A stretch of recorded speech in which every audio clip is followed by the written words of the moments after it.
小车内容来看，这嘛是社会新闻。冤有毒贩一个比利亚，一个成功脱逃，想不到本来应该被躯体圣诞的嫌犯，唔甘安抚伊女朋友比利亚。伫昨昏呢，早前呢，直接走去这个台北地检署关心女朋友异常的情形，根本是自投罗网，互人掠去，最后佫被羁押禁见。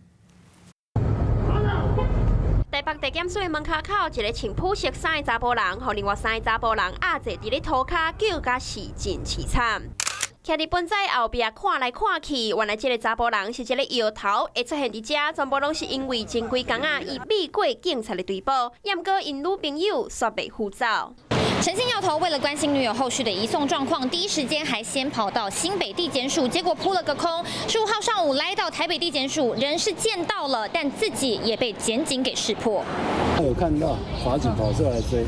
这单的摇头靠着卖毒品来过生活，过去常常提供毒品，和这个结婚的姓詹的查某人，嘛要求伊斗相共卖毒。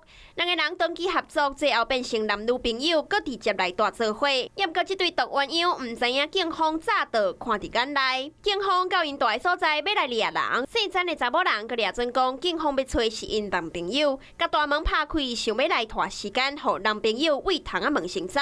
想袂到警方甲区票摕出来，姓詹的查某人因为斗相共卖毒，嘛互警方掠到手。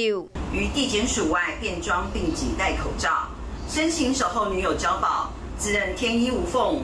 国道刑警鹰眼立即认出，警方继续追查贩毒集团5个人全部互掠到。这个摇头无顾家己走来台北地检署要关心女朋友，当场互掠包，最后嘛互羁押禁见。女朋友是互限制住所，一个人为爱卖毒，一个人为爱互掠到。这对毒鸳鸯嘛互警方看甲是真无奈。